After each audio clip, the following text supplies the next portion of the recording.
Hello everyone, welcome to YouTube. I got asked to do some help on writing essays. Now, this is a bit tricky because, as I have mentioned in the previous video, the USA one, I don't have a teacher at the moment, which means I am going off my own knowledge of how essays are written and going off the mark scheme in particular. For the assessment material stuff on the EdExcel website. So I'm going to talk you through essentially a breakdown of paper 1, paper 2, paper 3, what's included, how much time to spend on those tasks and stuff like that, and then I'll do some general tips. Okay, so paper 1 is split into 3 questions. Question 1, you'll have a choice between 2 questions and you pick one of them. It is 30 marks, so you should spend about 40 minutes doing this.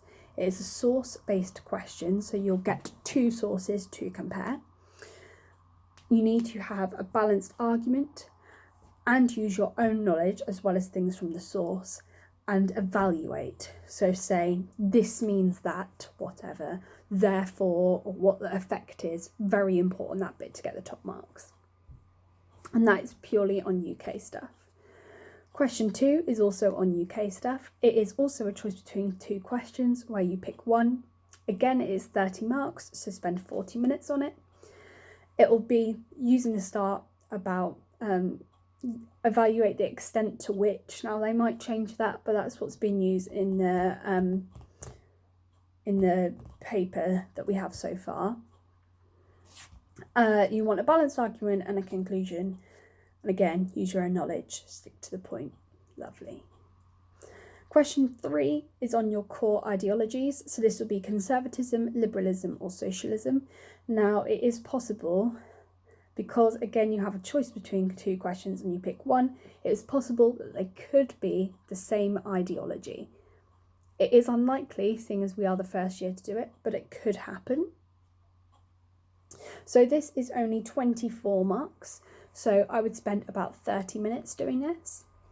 It will be to what extent is like the opening thing. You need to have a balanced argument. So both sides of the argument. And most importantly, you need to include your key thinkers. So these, I think there are 5 key thinkers for each ideology that are included in the specification, and you need to use them, because if you don't, you cannot get past level 3, I think, or a band 3. So to sum up paper 1, you have 2 hours. First question is 40 minutes. Second question is 40 minutes. Third question is 30 minutes. And that leaves you with 10 minutes left over, just in case you mess up on a question or you want to go back and check things over. So paper 2 is laid out in pretty much exactly the same way. So question 1 of paper 2 is again a choice between 2 questions. It's 30 marks, so 40 minutes. It is a source-based question, just like paper 1, but in paper 2, this will be most likely 1 source, not 2.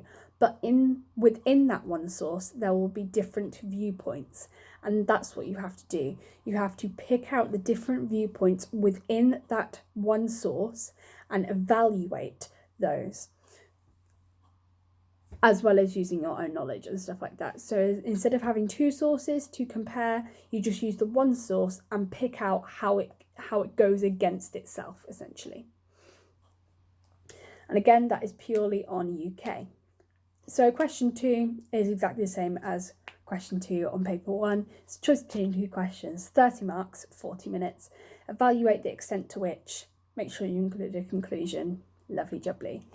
Now question 3 on paper 2, this is where it gets a bit complicated. Now don't freak out in the exam.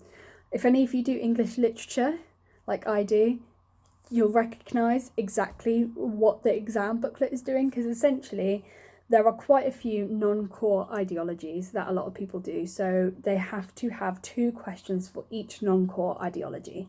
What you have to do is flick through all of those pages until you find the one that you studied in class. So for me, I studied nationalism, so you can ignore all the pages about feminism or whatever and just find the one that you did. Then you will have 2 questions in front of you. You pick one again. This one is 24 marks, so about 30 minutes on this. It'll be to what extent, so again, balanced argument, conclusion. And this one, again, you need to include your thinkers. So just like the paper 1, this is a 2-hour exam. First question is 40 minutes, second question is 40 minutes, third question is about 30 minutes, and that'll leave you with 10 minutes left over just in case. Then paper 3 is where it goes lovely. So paper 3 for me is US and the UK comparative paper, but I think some people you can do global politics. I think there might be a European one, I'm not too sure, definitely a global politics. So question 1 is going to be a choice between 2 questions. This is a comparison question between the US and the UK, but it is only worth 12 marks. So you should only really spend about 15 minutes working on this, maybe a bit more, 15 to 17 minutes, but don't go any further than that. And you have to examine. So this means that why things are important, stuff like that. Question 2 is again a choice between 2 questions. It's in comparison between US and UK. You have to analyse it. It is again 12 marks and 15 minutes.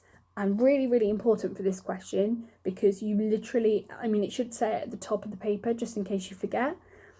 But you can't get past like a level 3 if you don't include a comparative theory. So these are structural, cultural, and what was the other one? Rational theories. You have to include them, otherwise you're not going to get the marks. Now question 3, you will be presented with 3 questions. You have to pick 2. So these 2 questions are 30 marks each. So you spend about 40 minutes each, exactly the same as you did on paper 1 and paper 2.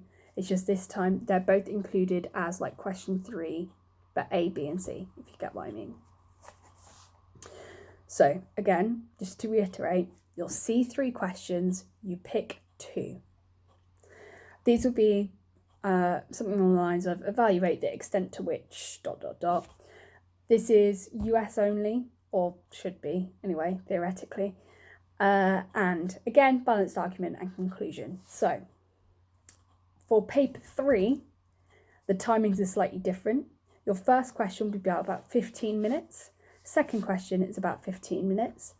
Third question is 2 lots of 40 minutes. So it'll go 15, 15, 40, 40, and that'll leave you with 10 minutes just in case and checking time. Okay, so now we have some general tips. So again, like I said, I don't actually have a teacher at the moment. So I am going off the essays that I wrote last year for AS and looking at the mark scheme. I've literally gone through the entire mark scheme for the specimen paper on the EdExcel website. And here's what I figured out. So you need to include an introduction.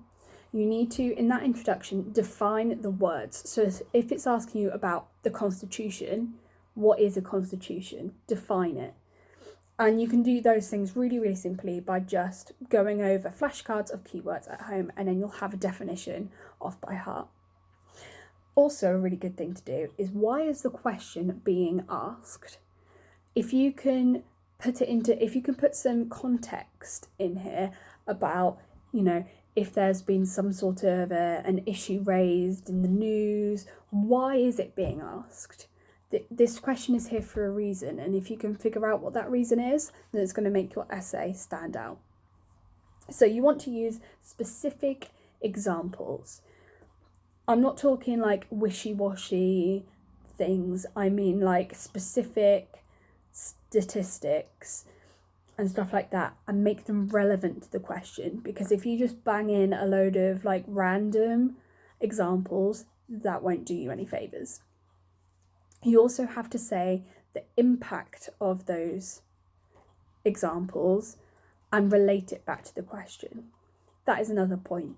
Just keep relating it back to the question. Keep rewording that question title as many times as you can, because you do not want to be rambling off. Because politics is one of those subjects you could just write a whole essay on something completely different to what the question was. So keep referring back. So next up, plan your answers before you start writing. Now the timings I have said are quite strict, particularly with the 15-minute ones in paper 3, but it does give you enough time to plan. So where I've said spend 40 minutes doing a 30 marker, you might want to spend like 10 minutes of that thoroughly planning your essay and then 30 minutes writing. It's up to you about how much time you think you need to spend planning, but everyone does. Just write down a couple of ideas, write down the statistics or dates for things, just in case when you're writing it you forget. Put them in a logical order, because some of the marks we get for like AO1 is the construction of your argument. So you have to make sure it flows properly and that it's well structured. So bearing that in mind, conclude each paragraph. So if you can, so in like GCSEs or whatever, you're probably taught PEE, so point, evidence, explanation. I would get rid of that and just like write how you write, but at the end of every paragraph, come to a sort of conclusion. Say something along the lines of, therefore, it could be argued that use the question title because summarize what you said in the paragraph. If you can make a summary statement at the end of every single paragraph, it will just like, it will structure your entire essay so much better. Another thing is, make sure you contradict yourself. And that sounds really strange. I'm not meaning like unintentionally contradict yourself, but essentially you want to realise that politics is not a binary subject. It's not this means this, that means that. There's a lot of different ways of perceiving things. So you could say something like, you could be talking about the first past the post system, for example, and say this means that the first past the post system is not fit for purpose because of this reason, and that could be the end of your paragraph. But then you could say, however, this could be seen as a weak argument because, and then use another point. Make sure you're contradicting yourself. Make sure you're saying what is a weak argument, what is a stronger argument. All of those types of pointers will really help make sure that your essay is structured, and it will give you so many more marks just for saying things like, however, this is a weak argument because it doesn't consider this, or, you know, stuff like that. The most important argument is and conclusion. Even if you're running out of time, do a conclusion, because you don't want to get to the point where it's just sort of running into nothing. So I hope that helped. I would say the best way to revise politics is to do essays, even if that is just doing essay plans. So what I'm personally doing at the moment is I am trying to make as many essay plans as I possibly can, and then if I have time to write them, I will write them in full. Yes. So I hope that helped. If you have any other questions, please put them down below, and I'll see you guys later.